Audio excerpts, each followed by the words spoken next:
This is Georgina Rose, and welcome to the Postmodern Iconoclast, a podcast that helps you destroy and break the false icons and idols of the digital age in search of a more authentic, esoteric spirituality. On this podcast, we discuss ideology, esoterica, and everything on the fringes of mysticism, religion, and related topics.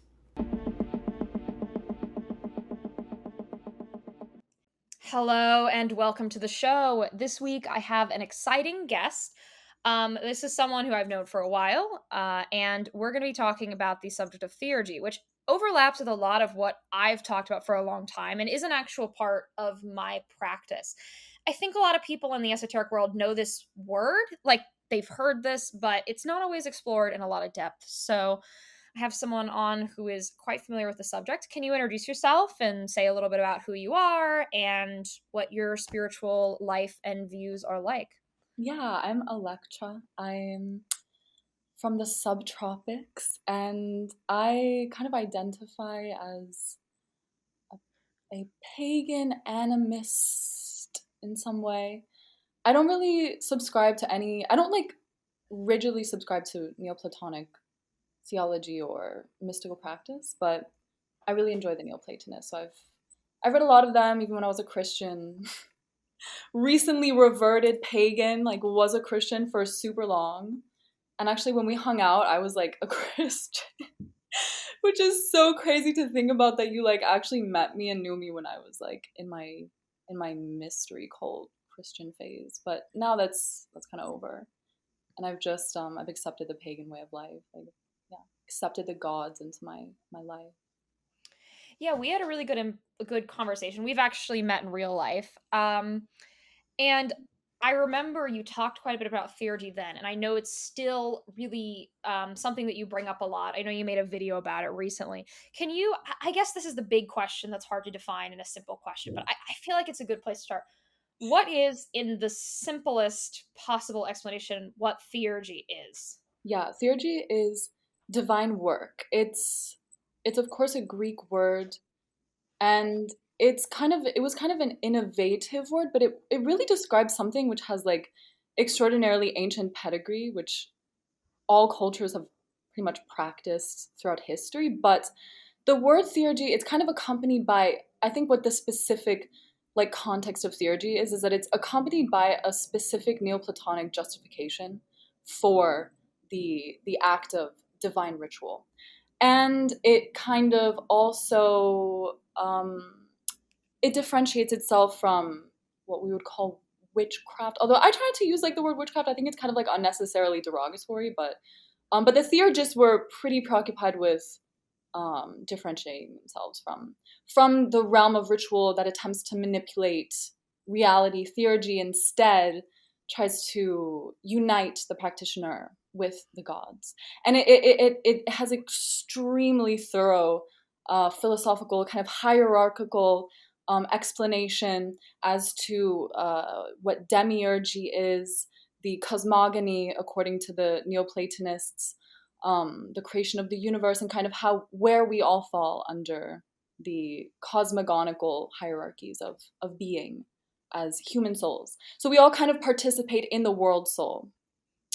And the presupposition for theurgy is that the material world is kind of an expression of the creator God. We reject this idea that the demiurge is evil, that matter is evil, and that's something that I definitely will get into as we go further into the conversation. But basically, the demiurge is the creator God, the artisan, the maker, the matter maker, the matter creator God, and he, or it, I don't know, I'm not going to try to gender the creator God, but translates the forms into created matter on earth, and we participate in them as beings who are descended into matter. So the Neoplatonists who practice theurgy, they held this presupposition that the human soul is fully descended into the body, and that the body is or can be a seat of the soul, which kind of was in opposition to Plotinus and Porphyry, who rejected that idea.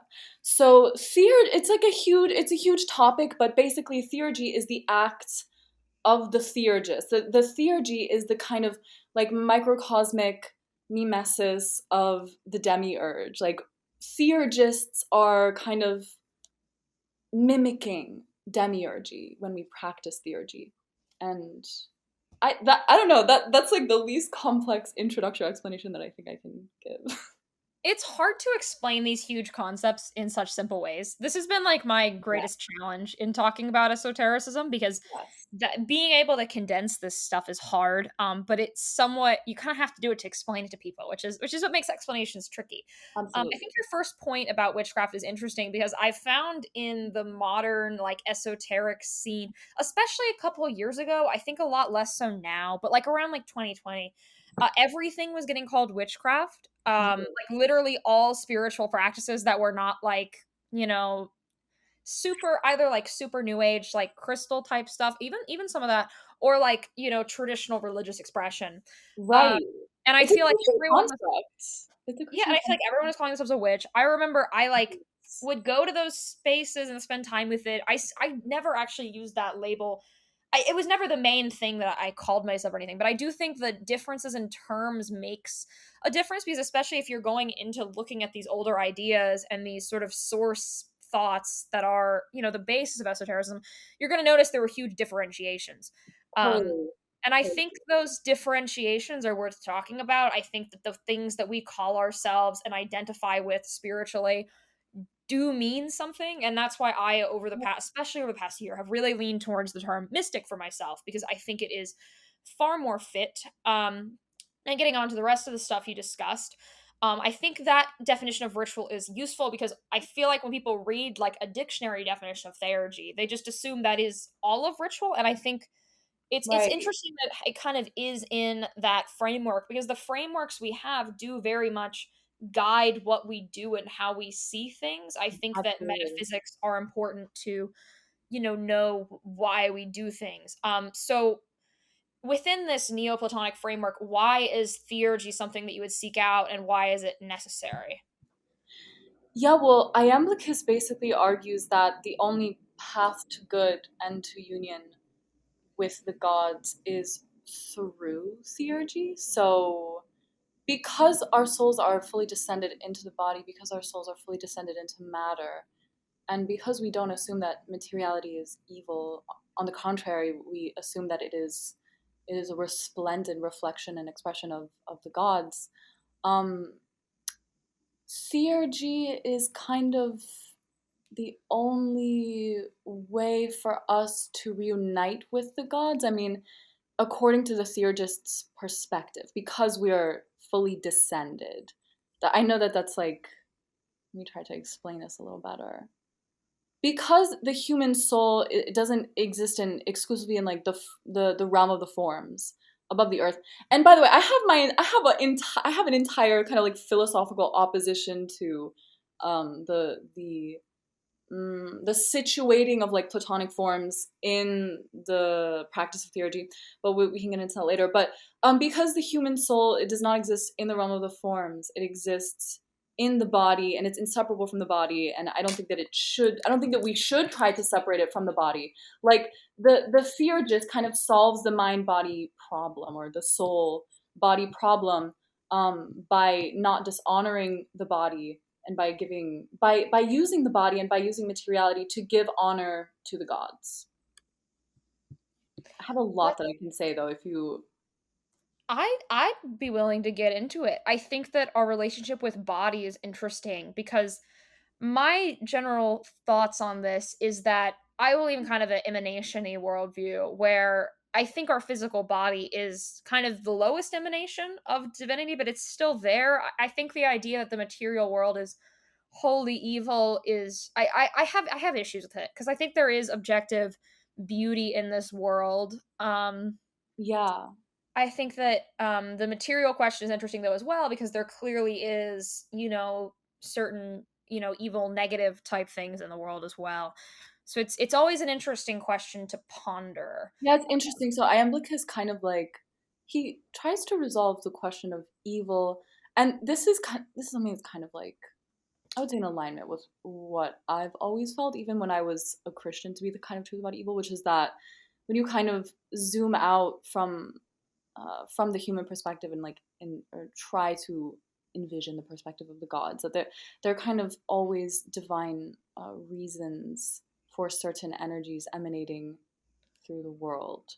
And so the problem of evil, for example, like the I'm not personally as bound by the mind body problem just personally as the Neoplatonists are. And if I'm being totally honest, I feel like it kind of has something to do with the fact that I'm a woman. Like, I don't know, I feel like aside from like the physical ailment, the physical pain, there isn't a lot that I have to kind of reconcile about my body the way that like perhaps um people who are more like have like a stronger libido or just like kind of proclivities that cause them to quote sin or fall or lose control of themselves or lose or have other people like lose control of themselves. I feel like if I may be honest, I feel like the male theurgists kind of like bring the gods into their body, into their hands, into like their senses, and they have to purify themselves of their tendencies to like descend into animalistic urges, which they feel corrupt them. Of course, like Plotinus, like famously was lamenting that he has a body, but that's not something that the theurgist would lament. I feel, and my specific perspective as a woman is just that our bodies are kind of like a very exalted natural form, and that the energies of like divine femininity kind of emanate through the female body in a way that I feel like makes the resplendence of the gods self-evident. And I just feel like personally as like a female theurgist, I don't have the same paradox or like dilemma to kind of like grapple with and reconcile when I look upon myself as a body and as a human soul in a body. I don't struggle with the mind body or soul body problem. I think fundamentally, and this is something that I've noticed more and more the deeper I've gotten into ritual and esotericism, men and women interact with God forms in different ways, and our paths are always going to be fundamentally different because the polarities Totally, within us are different. totally, Um, for a long time I was deeply involved with Thelema, which is very, I think, male oriented in its way rituals are performed. And that path was very much set out. It was by a male practitioner. And I think that means when you're a female interacting with that paradigm, it's a very different interaction. And I've noticed, like, if you look further back, like certain deities, certain gods were interacted with very differently from their female and male cult. And I think totally. that's something that, we need to like look at, because when you're interacting with a god, it's going to be different. Some prayers even are written differently, one's by the females and one by the male acolytes. And so Yeah. when you are a woman and you are approaching something like theurgy, I think it logically follows that that experience is going to be quite different, because there is a metaphysical differentiation there. There is, and there's like such a fundamental, like I feel like a lot of Neoplatonist men on the internet who I've learned a lot from, and I admire their dedication to parsing like the Neoplatonist texts. I feel like there is like a preoccupation on getting the text right and like the orthodoxy of it, or just like figuring through like the things like the divine hierarchies or like the cosmogonies. And I feel like that there is a lot of emphasis on trying to like precisely align oneself with the theology of the Platonists. um but I feel like there's something really instinctual about theurgy, which is why, like, I guess when speaking about theurgy, it's kind of strange because the entirety of Iamblichus is a justification. It's a philosophical justification. There are no examples of any theurgic rites in Iamblichus. So it's something that's kind of like reconstructed, almost like from scratch. And of course, you have the synthemata and like the symbola and the different tools of theurgy, the material tools, the noetic tools, and the intermediate tools. And these are kind of like there are different categorizations of the different tools that you can use in theurgy, but there are no examples really given.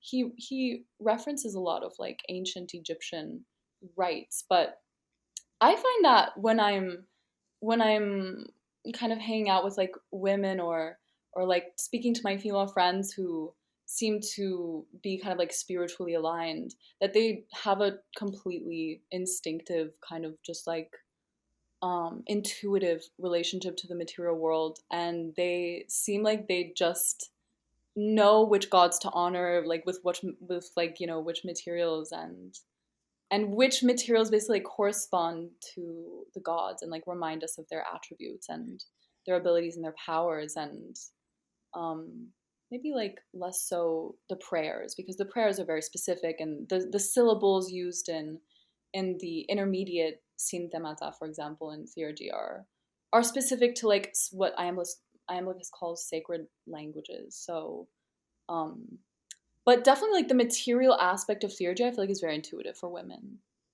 And Interesting. yeah. So you mentioned the sacred languages stuff. Is there specific languages that theurgy is done in? Is pronunciation important? Because I have noticed across different traditions, pronunciation being important or less important seems to pretty radically vary. But Okay, the yeah. idea of language having metaphysical merit does seem to be consistent.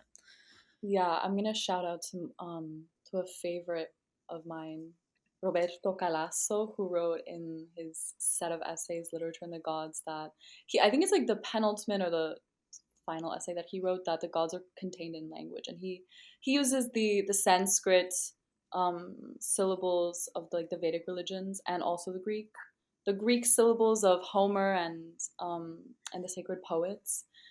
I can only speak about my experience. I mean, like I do use epithets, and I do recite Orphic hymns in my theurgy. Pronunciation is a really contentious question though, because like I know personally I'm a mess. Like I find ancient like Erasmian Greek pronunciation like really difficult, and I'm also trying to like learn modern Greek because I'm trying to move to Greece. So I use modern Greek pronunciation with pretty much any Greek word that I pronounce. It just kind of comes a bit more naturally, even though the systems of like vowels are actually kind of counterintuitive in the modern pronunciation. But we don't really know. I mean, we're not totally sure. Like all of the conjecture of ancient Greek pronunciation is exactly that, it's like conjecture. So I see no problem with pronouncing ancient Greek epithets and prayers the way that modern Greeks pronounce them. But I think that I would probably get a lot of like, you know, pushback for that. I don't know. Well, if it works spiritually, I mean, like if it works in your practice. I mean, like that's how they pronounce like the great doxology. Like that's how they pronounce the Christian liturgy. So I don't know. And by the way, Christian liturgy like precedes a lot of Christian liturgy. Like the a lot of the systemization of Christian liturgy literally proceeds from like theurgy. So I don't know if they're doing it. I'm gonna do it. I think that if it works, that's what matters. Yeah, exactly, exactly.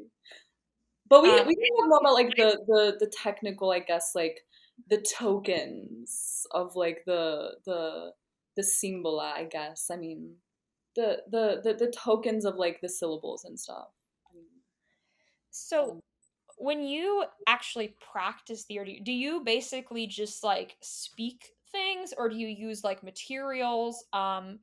Or do you like what type of like do you like make setups? Do you wear specific things, or is it more just like kind of a mystical practice where it's mostly speaking and interacting? okay, I feel like I kind of divide just generally. Like I feel like I divide my life into divine action and divine inaction, and maybe also catharsis plays a role. So I have a pretty, I would say I have a pretty like mentally thorough process of theurgy where like I don't feel super comfortable performing divine action unless and until I do feel cleansed of miasma and like pollutions.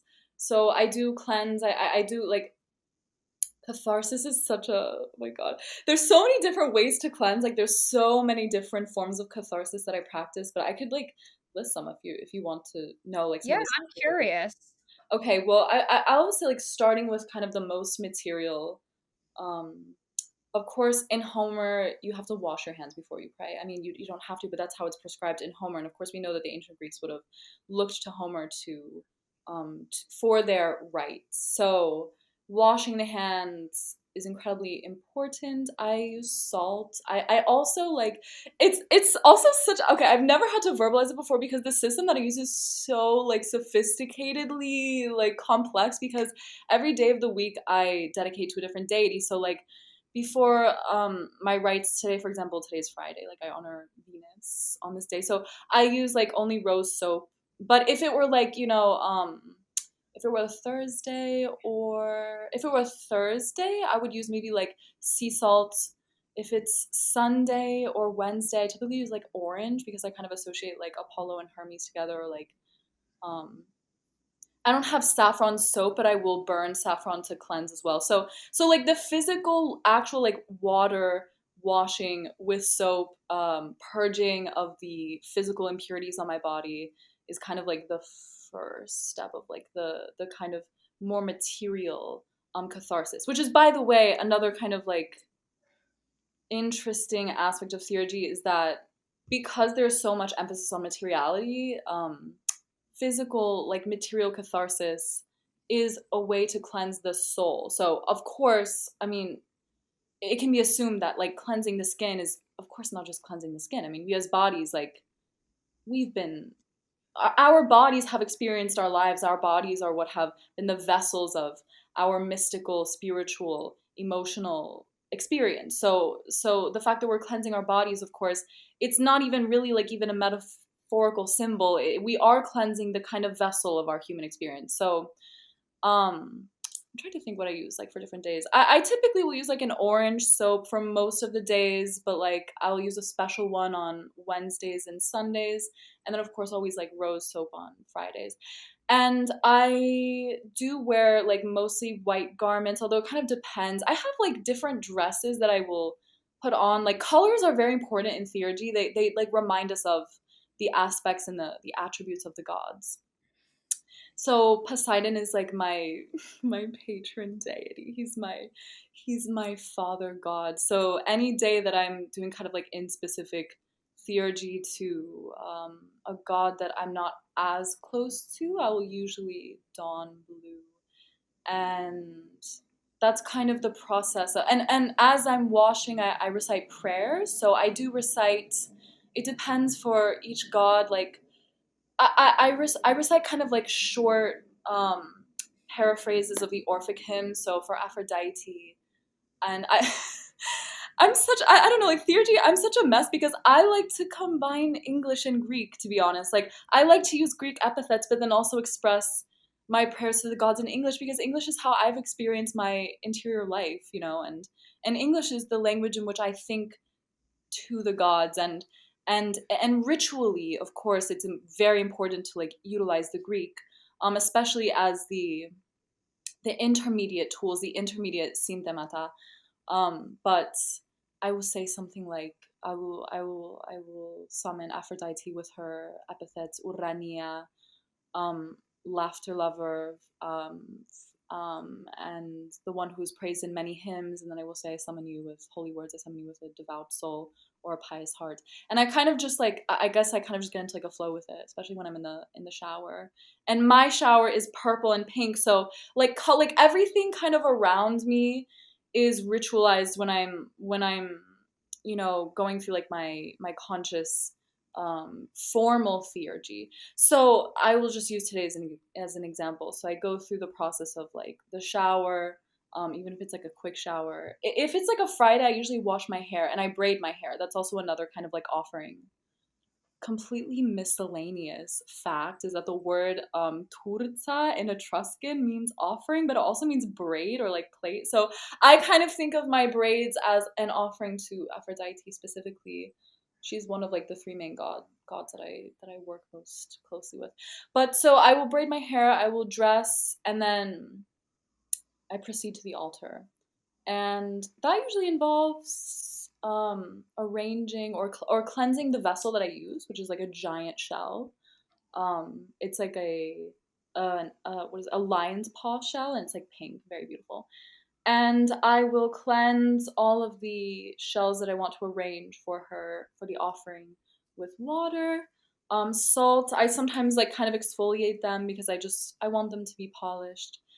And oh, today was amazing because I went outside and like my dad has this huge ylang ylang tree in his yard because we live in the tropics. And like right before it rains, all of the ylang ylang petals like literally just like are falling from the skies. Like I go out there, I know exactly when to go out. It's like right before sunset. And especially when it's about to rain and you literally just like put your hands up and you can just catch all of the ylang ylang flower petals and they're amazing. They are, of course, Aphrodite loves like aromatic flowers. So I like catch, the flower petals of like if I'm in my dad's house, I'll go to the backyard and he has like lots of different flowers. So I will get flowers. I usually wash them over like kind of tap water, but then I boil water and then I kind of steam them or steep them. For Aphrodite today, I did a bunch of ylang ylang, like a ton of ylang ylang, kissed by the rainwater, and then I also, of course, use like lots of dried roses. I'll pour a little bit of like vanilla in there today, and I burn a little bit of star anise and then kind of put it in there, and then I love cardamom. I use cardamom for all of my gods, um, and I kind of like sprinkle it in there, and then I kind of like put that to the side, and then I have the shell with the other shells, and then I also use like quartz. I try not to use that many crystals. Sorry, I'm going into like actually like excruciating detail here, but I don't know. I don't know if this is like. So I would assume the main thing that is mechanism of ritual that is used in theurgy would be invocation, right? Yeah, of course, but like I invoke the gods kind of like in ritual and in every action, like in every movement that like my hand makes, that is with the intention of invoking and summoning like the god to the house, to the habitation, which is like the altar. But I that's just an example of what I do for Aphrodite. I kind of do this like clockwork, like every Friday, so I kind of have it down. But the prayer aspect is longer. I usually like recite either an Orphic hymn or a hymn that I like wrote to her a while ago, and I kind of just reuse that. I like to summon I like to summon a lot of images. So like I like usually I don't know, like for the first half of the hymn I like to summon images of the god and epithets and associations.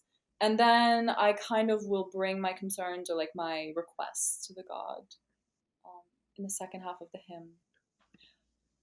But when I'm That doing makes a something lot of like sorry, when I'm So doing another thing, since you mentioned bringing concerns and sort of intentions and aims into ritual, do you feel as if theurgy kind of is exclusively to just get closer to the gods, or can you sort of use it to request things from the gods or make change in various ways? Like where do you think it falls on the spectrum, or do you think it could depend on the specific rite and specific well, thing you're doing? yeah, the only request I usually ever make to the gods is to kind of just like bring me knowledge. So I guess but it depends on the type of knowledge because yeah, theurgy doesn't really make like material requests of the gods. Theurgy is definitely not a mystical system which seeks to. Although I don't know, it's kind of complicated because Iamblichus writes extensively about divination.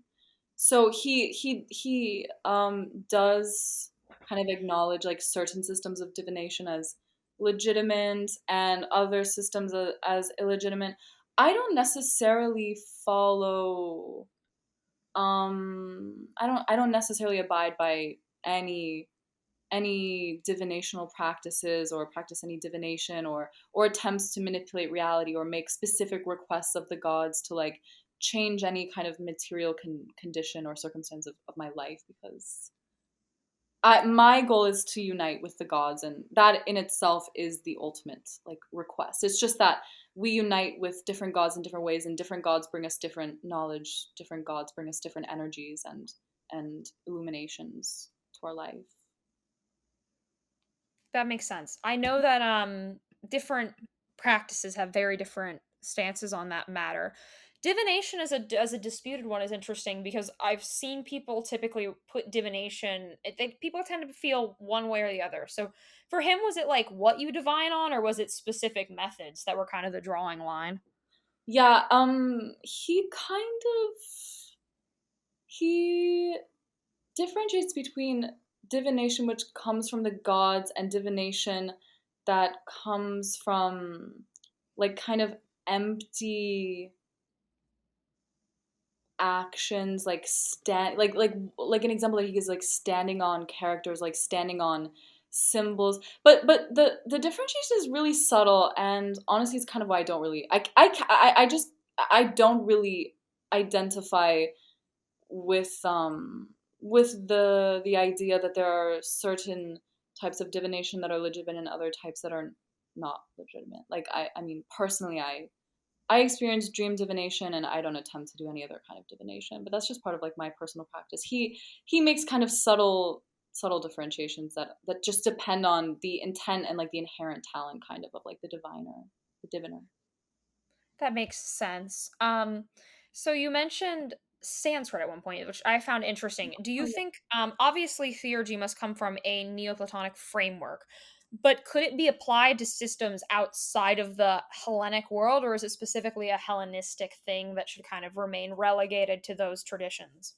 No, no, absolutely. It Iamblichus and the commentators of Iamblichus definitely clarify that like each that there are many. I don't want to say each culture has theurgy, but like there are very many theurgic cultures. And that there are very, I mean, of course the Iamblichus writes about, actually, okay, this is an interesting question. So he writes about the rights of the Egyptians and briefly like the Assyrians, and at some point at the very end of the treatise of the letter, the response to Porphyry, he kind of like maligns, not maligns, he scolds the Greeks a little bit for actually like taking too quickly to like trends in religion. And that's actually something that I really identify with him. Like I don't know. Like I feel like like the Greeks were so quick to kind of adopt like mystery cults, for example. And if I may kind of insert like a little bit of a subjective, opinionated comment, like I kind of feel like Christianity taking on the aspects of like the mystery cult kind of I don't want to say like blown out of like its original depths, because like mystery cults were never really intended to be like exclusive, like you could belong to one or other mystery cult at the same time, because of course the basis was polytheistic, but like Christianity kind of came in and it caught on so rapidly with the Greeks.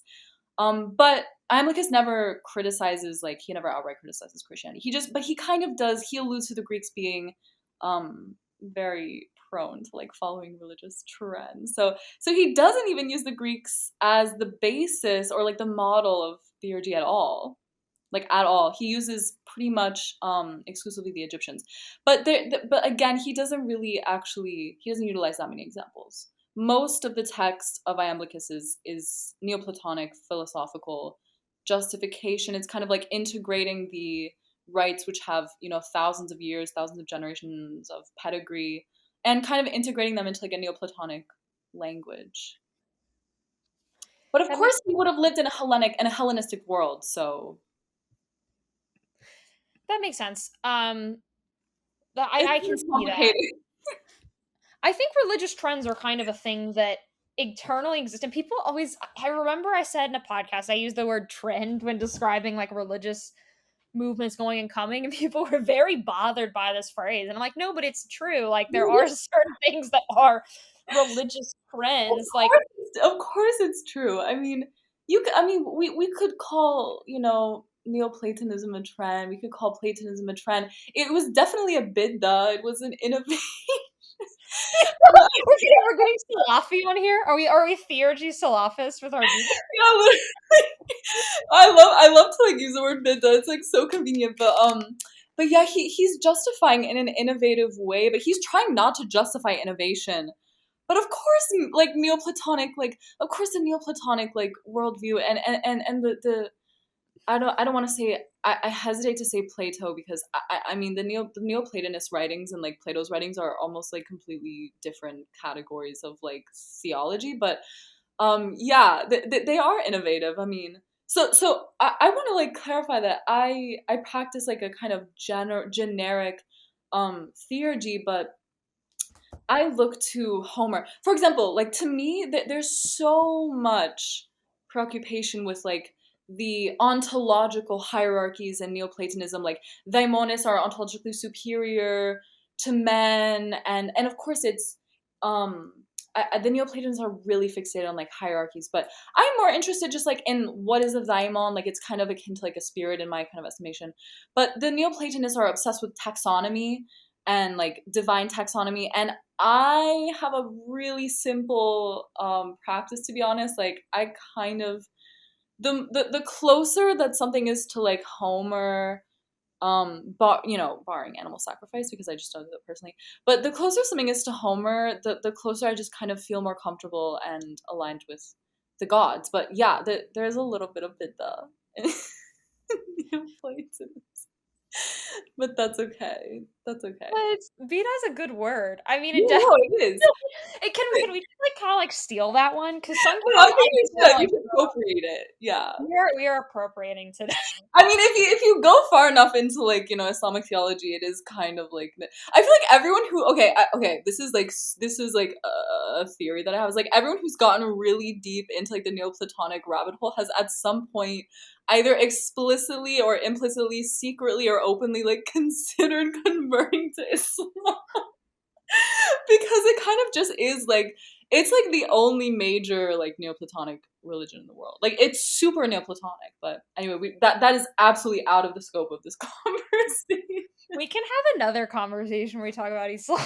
We can do that one because so you mentioned earlier on in the podcast, way at the beginning, that you're an animist. And animism is interesting because I find it to be a very underlying idea and one that kind of seems to seep into everything to some extent. How does animism relate to theurgy and in your practice Okay, and yeah. in So general broadly? I know I was kind of like briefly discussing daimones, and daimones are kind of okay. Like I guess according to Iamblichus and the Neoplatonists, like they're kind of these they are divine beings that kind of reveal the invisible powers of the gods. They bring into manifest activity the invisible good of the gods. Although, of course, famously, daimones have like good, evil, and neutral kind of like predispositions, but they kind of shape what is formless into forms. They quote, where is this from? I think this is from Shaw. This is from Gregory Shaw. They quote, render what is beyond all measure into visible ratios. And looking at the word ratios here, that was a Latin word that was like usually used to translate the word logos. So I guess they render what is beyond all measure into visible logoi. So I guess from an animistic perspective, like yeah, daimones are maybe similar to spirits. I'm not super neurotic about like the hierarchical designations personally, but there is kind of okay, I would say that like with respect to the hierarchical designations of like Neoplatonism, that's kind of where I break off and I'm just like, oh, I don't know. I'm just an animist. Like, I don't know. We use the natural world around us, and it's like my favorite part of theurgy is like using not only like the material natural world, but like really thinking about the material natural world, thinking about like how it works, how the natures operate, how spirits interact, how they behave, why it's their instinct to behave in certain ways, what they can teach us about ourselves, about all of this, about how they what they can demonstrate to us, what they can impart onto us as an animal, which I feel like in my estimation has been corrupted by intellect. But I feel like the point where I kind of break off is that um I kind of feel like humans have been a little bit corrupted by an overemphasis on the intellect and like on the mind. Like where is the spirit? Like where is this, like is there, do we have a daimone like behind us? Like what is our spirit? What spirit is within us? Like what does it teach us? Like I feel like theurgy is kind of about the more animist thread of theurgy that I kind of toe is conditioning your mind to regard a certain natural object, a stone, an urban animal, a plant, a body of water, a phenomena like a storm, a mountain, everything natural in the world, to regard them as spirits with the same regard as the human spirit. And this is kind of like the craziness. This is kind of like the crazy transfiguration that kind of happens when you begin to enter like this mode of thinking all day, is that you begin to kind of apply the honor that you give to the spirits, you then apply to your own soul, to like whatever your own spirit is, and the spirit that lies behind you, like the essence. And I feel like all of our essences are very holy, but kind of few people have like figured it out. And it's not through a system of manipulation or witchcraft. But I'm just speaking about like theurgy here. But like when we say that we commune with the gods through natural objects, through natural phenomena, so as to purify us, so as to like bring us into the consciousness and into the awareness of the gods, which is the essence of theurgy. Remind us of the forms. I kind of deviate, and I'm just like, what are the forms, like what are the things that are already before us? Maybe they are the forms. Maybe the forms don't dwell above us in the heavens. Like maybe the forms in a platonic sense, as they're kind of regarded with as divinity or like as divine templates, maybe they don't dwell like above the earth. Maybe they dwell kind of behind all of the magnificent complexity of the material body, of what like Iamblichus calls, I think, the mundane body. And so I feel like we need to interact with that body, and maybe we can entertain the idea that they dwell deep within the nature. So I kind of break when it comes to the superiority of like the intellect. That was a really long-winded answer, but I spend all day thinking about this, so Well, it's an interesting thing to think about, because I do think that there are some things where we forget to view metaphysics and our interaction with the divine as yeah, relationships. I think that metaphysics and theory and thinking about these things are incredibly important. That's why I talk about it yes, ad nauseum online. But after a certain point, when you're in that space and you're with the gods, it's much more personal. And at the end of the day, spiritual interaction with the gods are fundamentally a relationship. And metaphysics can guide us, but to prioritize like learning metaphysics at the expense of practicing and interacting and connecting to that intuition and that intuitive side and that side of us that is not as, grounded in this material rational thinking is very important. There was a term that used to go around, I haven't heard it in a while, of the armchair practitioner, right? Someone who just kind of like sits in the literally, chair and theorizes and never literally, experiences. Armchair magician was the little joke. And I think that, sometimes that's a concept to remember. I do think the other extreme where you never consider metaphysics creates problems too, because at that point you don't have a framework, you don't right, have a rationale for what you're exactly. doing. That was something that I noticed a lot, like people doing magic, doing mysticism, doing esotericism without having a framework to doing it, and then ending up lost and Yes. confused and making, blatant mistakes in their practice that ended up damaging them spiritually. But we need to remember there's a balance between these two extremes where like you understand metaphysics, you think about the gods, you contemplate, because I do think contemplation is an important Yes. part of a practice without, going hard in either Yeah, of that's why these I love theurgy. It's directions. like a very like holistic system. It is absolutely totally complete. It has the philosophical justification, but also has the practice. It sees the gods as the givers of good things, as the Homer calls them the doteres haon or havon, whatever the modern pronunciation is. But like that the god is a force, a natural formidable force which brings things into orbit. And so like we have an instinct to think and contemplate, to think about and contemplate the gods, because we're in their orbit, and they can scatter pollution for us, and they can scatter impurity, but also like theurgy is the complete system of philosophical justification and practice. I just have more of like an animist flavor to it, I guess, than the Neoplatonists would have with their very like their attention to hierarchy. What do you think the biggest misconception people have about theurgy and theurgic practice and ideas? I wouldn't say that it's like a misconception, but I feel like people don't really talk about their own theurgy a lot. They talk about the justification of theurgy, and they talk about the system as it's put forth in like Iamblichus and briefly like Proclus.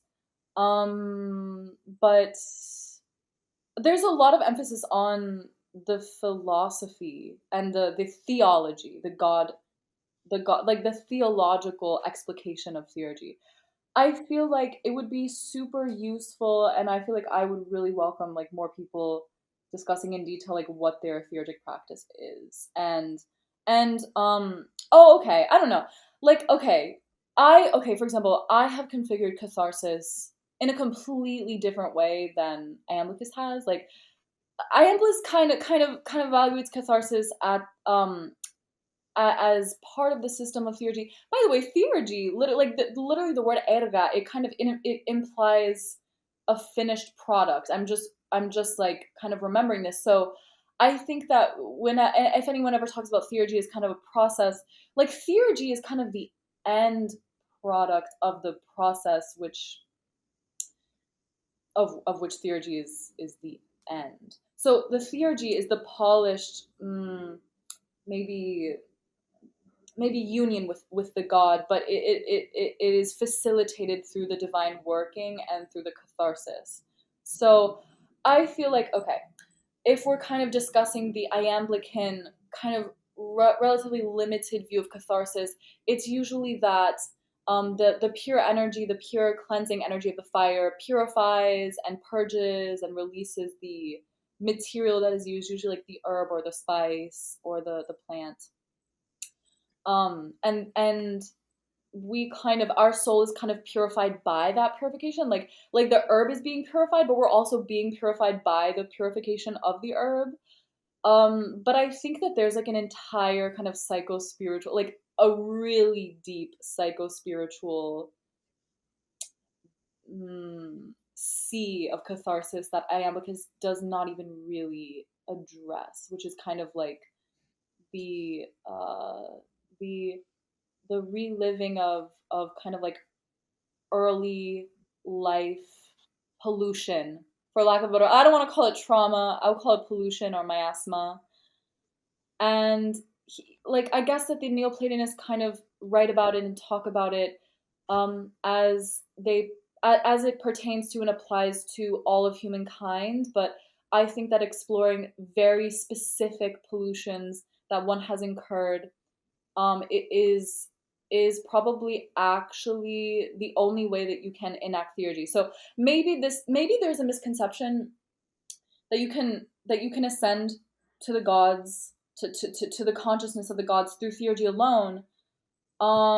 In my personal opinion, I feel like theurgy cannot really take place at a substantial level until we put roots down. So like theurgy needs roots to kind of take place in us and in our body and in our soul, but we have to kind of clear the land a little bit, like not totally. I mean, like we're not trying to erase our memories, but we're trying to clear things and clean things up and reorganize, and understand. If you're a woman, I like to say that because I'm like, yeah, 17 is the feminine accusative. But anyway, like, to know oneself, to know your own life, to figure through the pollutions that you have like incurred, to get the trauma out, to get the pollution out, to release memories from the body. That's catharsis, not anger catharsis. I mean, anger catharsis kind of, actually, I kind of do believe in it in a very systemized way, but the purification, the release, the cleansing, in a systematic way of one's like deep life experience and deep life pollution. I think that theurgy is almost like, I feel like unless you do the that deep catharsis, you're kind of just like putting oil or putting perfume on your body and on your flesh, and like it has nowhere to go. You're just kind of like piling it on top of yourself. It has no roots. But so in order for like the splendor of the gods to kind of like seep through your skin and make you fragrant and bring you into the court of their consciousness, you have to do really deep catharsis, and not just physical, not just My material single question for catharsis. you is, if someone's listening to this podcast and they want to learn more about these subjects. They want to dive deeper. What resources, books, materials would you recommend looking into for further research and information? Yeah, we'll definitely just read Iamblichus. I mean, I would say read Iamblichus. I feel like there's a lot of like kind of precursory reading to do before Iamblichus, but read Iamblichus, read Theurgy and the Soul by Gregory Shaw, like read the Timaeus. The Timaeus is kind of the dialogue that sets the groundwork for like the human soul as a kind of like a demiurgic practitioner, um kind of practicing demiurgy on a microcosmic level. So I would say start with all of Plato, but specifically the Timaeus, and then you can kind of like move into Iamblichus and the of course the Greek magical papyri, the Orphic hymns, but they're kind of those these hymns belong to a mystery cult. So the mystery cult problem is like another problem with theurgy. Someone asked me about like theurgy plus mystery cult, and I was like, I don't know, it's a difficult reconciliation to make. But for the intermediate tools like the verbal, vocal, or sung kind of like prayers, I would definitely look to the hymns, the Orphic hymns. Um, and for the explication of theurgy, Iamblichus and Gregory Shaw. But you don't really need the philosophical justification to practice theurgy. That makes a lot of sense. I love the Greek magical papyri. I think I've sung the praises of it a million different times, and I use the Orphic hymns in my own practice constantly. So very much we're overlapping in our recommendations. So where can people find you? Where's your corner of the internet? Where do you exist? On TikTok, I have a great Discord server with a lot of pagan baddies, and I just make like kind of random TikTok videos like whenever I'm kind of feeling like it. I'm starting trying to start a YouTube channel, but mostly like TikTok. Yeah, you can find me on TikTok. I have a website actually. It's Kyanoxaita.com, and I have like thrown some information up there about theurgy for anyone who like wants kind of like more. I do a lot of like free theurgic counseling for girls. I have a bunch of girls who just like do theurgy with me, and we just kind of do theurgy together, and I kind of just like teach them what I know. And yeah, I know 1 hour is not even close to being enough to like cover all of the basics of theurgy, even yeah, even the basics, but certainly not like the more complex explications. But that's where you can find me. I guess my website, TikTok, and Discord. Kiano Haita. That's an That episode of Poseidon, by the way. My that will favorite. all be linked in either the YouTube description or the show notes on whatever podcasting platform you're listening to the show on. Um, This has been your host, Georgina Rose. You can find me on pretty much every social media platform under the sun under Darling, DAAAT Darling. I don't know where I am not, mostly on YouTube, but also on a lot of other places too. This show is supported through Patreon. Please join the Patreon if you want to keep listening to the show. You get all the episodes early, you get a pre show, which is a bonus, like 10-minute solo ramble that I do before I have the guests join the call about very varying topics, not always the same topic as the show, often completely irrelevant things, but are worthy. And you get an extra episode every single neo pagan Sabbath. I just use that as a release calendar because it's easy. There's 8 a year. People know when that is. And if you are a high enough patron, the people who really, really, really help us out, I will read your name off at the end of every episode. So thank you so much to our lovely supporters, especially Charlotte, Dickon, Lee, Smalter, thank you so much for your continued support. Like, comment, subscribe if you're on YouTube, and if you're on a podcasting platform, please give us a review, unless it's a negative review, in which case do not leave one. And I will see you in the next one. Have a great night, day, mid morning, mid afternoon, whatever time it is, wherever you are. All right, bye. All right, bye.